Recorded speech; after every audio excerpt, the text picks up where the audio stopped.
तो आज हम बात कर रहे हैं सोशल इंजीनियरिंग पर। साइबर सुरक्षा की दुनिया का एक ऐसा कोना जहां सिस्टम नहीं बल्कि हम मतलब इंसान निशाने पर होते हैं। हाँ, ये एक तरह की आप कह सकती हैं बातचीत, भरोसे और हाँ, हमारी जो मानवीय कमजोरियां हैं, उनका फायदा उठाने की कला है। हमारे पास सोशल इंजीनियरिंग मानवीय हैक नाम का एक लेख है, उसके कुछ हिस्से हैं। तो आज हम इसी रणनीति को थोड़ा गहराई से समझेंगे और देखेंगे कि इससे बचा कैसे जाए। चलिए शुरू करते हैं। बिल्कुल। और देखिए, सोशल इंजीनियरिंग कोई रॉकेट साइंस या बहुत गहरी तकनीकी हैकिंग नहीं है। ये असल में लोगों को मनोवैज्ञानिक रूप से बहकाने का तरीका है, बहकाने का किस तरह से? ताकि वो अपनी गोपनीय जानकारी दे दें या किसी खतरनाक लिंक पर क्लिक कर दें या अनजाने में ही कोई ऐसा काम कर बैठें जो जोखिम भरा हो। अच्छा। इसमें सॉफ्टवेयर की कमियों का फायदा नहीं उठाया जाता, बल्कि हमारे मनोविज्ञान का, जैसे हमारी जिज्ञासा, हमारा डर, विश्वास या फिर किसी काम को फौरन करने की जो इच्छा होती है। हाँ, वो अर्जेंसी वाली बात। बिल्कुल। हमलावर को कोई बहुत बड़ा हैकर होने की जरूरत नहीं है, उसे बस भरोसेमंद लगना आना चाहिए। भरोसेमंद लगना वाकई शायद यही इसका सबसे बड़ा हथियार है ना? अच्छा, कुछ आम तरकीबें देखें जरा। सबसे आम तो शायद फिशिंग है। हाँ, फिशिंग तो बहुत ही कॉमन है। इसमें वो नकली ईमेल या मैसेज आते हैं जो दिखते बिल्कुल असली हैं, जैसे बैंक से आया हो या सोशल मीडिया से या ऑफिस के आईटी डिपार्टमेंट से। हाँ, और उनमें अक्सर कहा जाता है कि पासवर्ड बदलें या अपनी जानकारी कंफर्म करें। जैसे एक ईमेल आ जाए, अरे आपका खाता सस्पेंड हो गया है, अपनी पहचान सत्यापित करने के लिए फौरन यहाँ क्लिक करें। वो एक दबाव बनाते हैं। बिल्कुल, तात्कालिकता का एहसास दिलाते हैं। और इसी से मिलती जुलती एक और चीज है प्री टेक्सटिंग। प्री टेक्सटिंग वो क्या है? इसमें हमलावर एक झूठी कहानी गढ़ता है। वो कोई भरोसेमंद व्यक्ति होने का नाटक करता है, जैसे मान लीजिए कोई टेक सपोर्ट वाला बन गया या एचआर का कोई बंदा या कभी-कभी तो मैनेजर भी। ओह अच्छा। और फिर वो शायद फोन करे या ईमेल भेजे। सोचिए कोई फोन करके कहे, नमस्ते, मैं आईटी डिपार्टमेंट से राज बोल रही हूँ, सिस्टम में एक गड़बड़ी दिख रही है, क्या आप अपनी एम्प्लॉय आईडी और पासवर्ड बता के कंफर्म कर सकती हैं? अरे बाप रे, मतलब एक जरूरत का बहाना बनाया और जानकारी निकलवा ली। सीधा सीधा।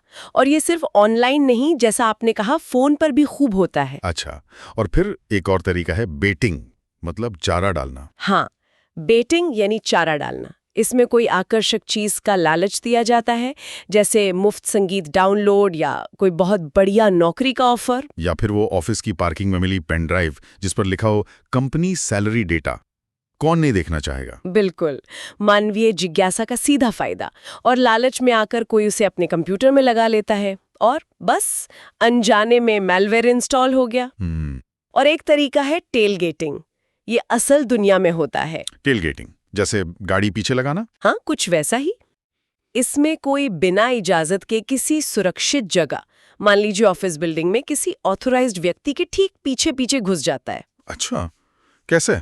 अक्सर वो बहाना बनाते हैं, जैसे हाथ में कॉफी के कप हैं या कोई सामान है और दरवाजा खुला रखने के लिए कह देते, प्लीज मेरा एक्सेस कार्ड अंदर रह गया। हाँ, और शराफत में आदमी मदद कर ही देता है। बिल्कुल, शिष्टाचार का फायदा उठाया जाता है। कौन मना करेगा, है ना? ये तरीके सुनने में तो बड़े सीधे साधे लगते हैं, पर सवाल ये है कि ये इतने कारगर क्यों हैं? मतलब लोग इनके झांसे में आ कैसे जाते हैं?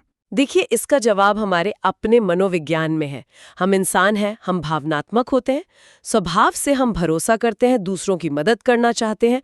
और ये हमले अक्सर, हाँ, एक तो वो बहुत जरूरी लगते हैं, जैसे कोई सरकारी नोटिस हो या बॉस का आदेश। दूसरा, वो अधिकार जताते हैं। हाँ, जैसे आईटी डिपार्टमेंट या एचआर से। बिल्कुल। तीसरा, वो या तो डर पैदा करते हैं, खाता बंद हो जाएगा, नौकरी चली जाएगी, या फिर लालच देते हैं, इनाम का, फायदे का। और ये डर या लालच हमारी सोचने समझने की क्षमता पर हावी हो जाता है। सही बात है। और चौथा, वो हमारी सामाजिक आदतें, जैसे कि शिष्टाचार या मदद करने की भावना, इनका फायदा उठाते हैं। इसीलिए तो सबसे ज्यादा सावधान रहने वाला कर्मचारी भी कभी-कभी शिकार बन सकता है। क्योंकि हमलावर सिस्टम को नहीं, इंसान की फितरत को हैक कर रहा होता है। बिल्कुल। और ये कोई छोटी मोटी बात नहीं है। कुछ रिपोर्ट्स तो कहती हैं कि 90% से ज्यादा साइबर हमले कहीं ना कहीं सोशल इंजीनियरिंग से जुड़े होते हैं। 90%? ये तो बहुत ही ज्यादा है। तो फिर आम लोग खुद को कैसे बचाएं इससे? लगता है थोड़ी थोड़ी सावधानी बरतनी होगी। हाँ, थोड़ी सी सतर्कता वाकई बड़ा फर्क ला सकती है। आम लोगों के लिए कुछ बुनियादी बातें हैं। जैसे? पहली बात, किसी भी अनजान या थोड़े भी संदिग्ध लिंक पर क्लिक करने या अटैचमेंट खोलने से पहले 2 बार सोचें। भेजने वाली की पहचान को कंफर्म करें, चाहे वो ईमेल या मैसेज कितना भी असली क्यों ना लग रहा हो। Verify before you trust. बिल्कुल। दूसरी बात, अगर कोई संदेश आपको बहुत ज़रूरी लगे या आपको भावनात्मक रूप से उकसाए, गुस्सा दिलाए, डराए या बहुत उत्साहित करे, तो तुरंत प्रतिक्रिया देने से बचें। एक पल रुकें, सोचें। शांति से सोचना जरूरी है। हाँ। तीसरी चीज, अपने सभी जरूरी खातों के लिए मल्टी फैक्टर ऑथेंटिकेशन मतलब MFA का इस्तेमाल करें। वो जो पासवर्ड के साथ OTP वगैरह आता है। हाँ, वो आजकल काफी आम है। और आखिर में, अगर कुछ भी संदिग्ध लगे तो उसे नजरअंदाज मत कीजिए। तुरंत अपने IT डिपार्टमेंट या जो भी संबंधित व्यक्ति हो उसे रिपोर्ट करें। ये तो हुई व्यक्तिगत स्तर की बात, लेकिन जहां पूरी टीम या कंपनी की सुरक्षा का सवाल हो, वहां जो संगठन है वो क्या कदम उठा सकते हैं? देखिए, संगठनों की भूमिका तो और भी अहम हो जाती है।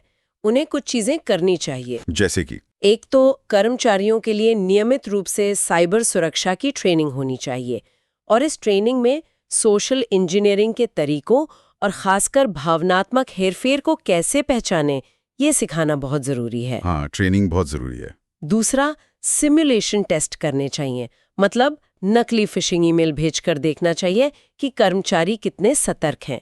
इससे उन्हें सीखने का मौका भी मिलता है। अच्छा, ये प्रैक्टिकल तरीका है। तीसरा, अगर किसी को कुछ संदिग्ध लगता है तो उसकी रिपोर्टिंग के लिए एक साफ और आसान प्रक्रिया होनी चाहिए, ताकि कर्मचारी बिना झिझक के बता सकें। और एक सख्त नीति होनी चाहिए कि फोन पर या ईमेल पर बिना पहचान की पूरी पुष्टि के कोई भी संवेदनशील जानकारी साझा नहीं की जाएगी। ये तो बहुत जरूरी है। याद रखिए, सोशल इंजीनियरिंग का इस्तेमाल पासवर्ड चुराने से लेकर रैंसमवेयर फैलाने, कंपनी के सीक्रेट्स जानने, यहाँ तक कि चुनावों को प्रभावित करने के लिए भी हो सकता है। सुरक्षा की पहली दीवार हर एक व्यक्ति है। तो कुल मिला के बात यह है कि सोशल इंजीनियरिंग इसलिए इतनी सफल है क्योंकि ये बहुत व्यक्तिगत लगती है, भरोसे पर चलती है, और जब तक आपको नुकसान का पता चलता है तब तक अक्सर देर हो चुकी होती है। हाँ, तो वो जो कहावत है, भरोसा करें लेकिन पुष्टि जरूर करें, बिल्कुल सही। मंत्र शायद यहाँ सबसे ज्यादा काम का है। बिल्कुल सही कहा आपने। देखिए, जैसे जैसे तकनीक स्मार्ट हो रही है, हमलावर भी उतने ही चालाक होते जा रहे हैं। टेक्नोलॉजी शायद मालवेयर को रोक ले, वायरस को पकड़ ले, लेकिन इंसानी हेर फेर को रोकने के लिए जागरूकता ही सबसे बड़ा हथियार है।